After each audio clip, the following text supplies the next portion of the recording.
Hi friends, இன்னைக்கு நம்ம ஏசு யோவான் ஸ்நானனுக்கு உறுதிமொழி அளிக்கிற பைபிள் ஸ்டடியை பார்க்க போகிறோம். இதோட பைபிள் ரெஃபரன்ஸ் மத்தேயு 11ஆம் அதிகாரத்திலையும் லூக்கா 7ஆம் அதிகாரத்திலையும் இருக்கு. ஏசு நாயினூர் விதவையின் மகனை உயிரோட எழுப்பினதையும் அவர் செய்த மற்ற அதிசயங்களையும் யோவானுடைய சீஷர்கள் சிறையில் இருக்கிற யோவான் ஸ்நானன் கிட்ட வந்து சொல்றாங்க.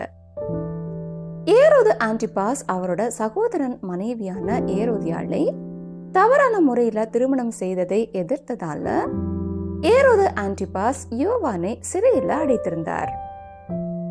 யோவானோட சீஷர்கள் அவர்கிட்ட வந்து சொன்ன காரியங்கள் எல்லாம் அவர் கேட்டு அவரோட சீஷர்கள்ல 2 பேரை கூப்பிட்டு, நீங்க ஏசு கிட்ட போய் வருகிறவர் நீர்தானா இல்ல வேற ஒருத்தர் வர்றதுக்கு காத்திருக்கணுமான்னு கேட்டுட்டு வாங்கன்னு சொல்லி அனுப்புறார்.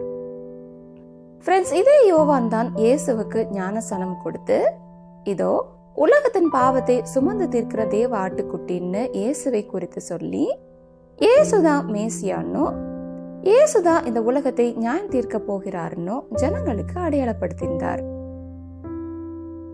யோவான் இப்போ இப்படி கேட்டது அவரோட அவ்விசுவாசத்தினால இல்ல, அவர் ஒரு குழப்பத்தினால கேட்கிறார். இயேசு வாழ்ந்த அந்த காலகட்டத்துல யூதர்கள் எல்லாம் ரோமானியர்களோட ஆளுகையிலே ரொம்ப கஷ்டப்பட்டுட்டு இருந்ததால மேசியா வரும்போது அவர் அவங்களுக்கு ரோமானியர்களோட ஆதிக்கத்துல இருந்து விடுதலை கொடுத்து அவங்களோட ராஜ்யத்தை திரும்ப அவங்களுக்கே கொடுத்துடுவார்னு நினைத்தாங்க.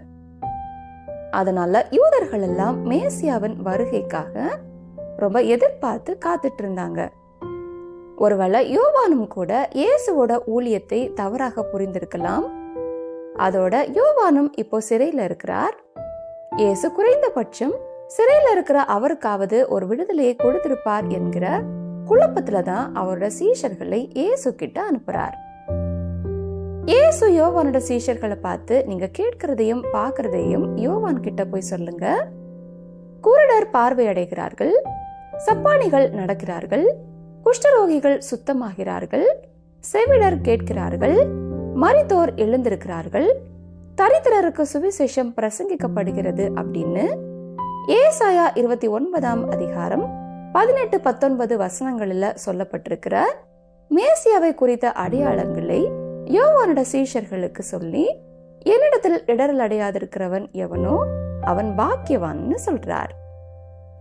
அந்த சீஷர்கள் போனதுக்கு அப்புறம் இயேசு யோவானை குறித்து அங்க இருந்த ஜனங்கள் கிட்ட, இதோ நான் என் தூதனை உமக்கு முன்பாக அனுப்புகிறேன், அவன் உமக்கு முன்னே போய் வழியை ஆயத்தம் பண்ணுவான்னு தீர்க்கதரிசிகளால சொல்லப்பட்டவன் இவன்தான். ஸ்திரீகளிடத்தில் பிறந்தவர்களில் யோவான் ஸ்நானனை விட பெரியவன் ஒருவனும் எழும்பினதில்லை. ஆனாலும் பரலோக ராஜ்யத்தில் சிறியவனாய் இருக்கிறவன் அவனிலும் பெரியவனாய் இருக்கிறான் என்று உங்களுக்கு மெய்யாகவே சொல்லுகிறேன்.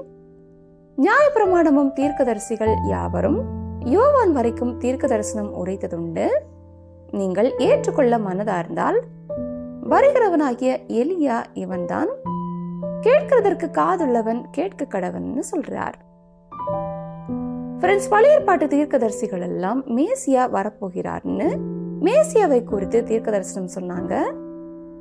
ஆனா யோவான் மட்டும்தான் இவர்தான் மேசியான்னு மேசியாவை இந்த உலகத்துக்கு அடையாளப்படுத்துற ஒரு பெரிய ஸ்லாக்கியத்தை பெற்றிருந்தார். அதனால பழைய ஏற்பாட்டின் மற்ற எல்லா தீர்க்கதரிசிகளை விட யோவான் பெரியவர். ஆனாலும் யோவான் இயேசுவின் சிலுவை மரணத்துக்கு முன்னாடியே இறந்ததால அவரும் பழைய உடன்படிக்கையிலே உள்ளவர் தான். ஆனா புதிய உடன்படிக்கையில இருக்கிற நம்ம எல்லாரும் இயேசுவை குறித்த முழு வெளிப்பாடையும் பெற்றிருக்கிறதாலையும் நம்ம அவரோட மனவாட்டியா இருக்கிறதாலையும் பரலோக ராஜ்யத்திலே புதிய உடன்படிக்கையின் கீழ் இருக்கிற ஒரு சாதாரண மனிதனும் கூட யோவானை விட பெரியவர்னு இயேசு சொல்றார்.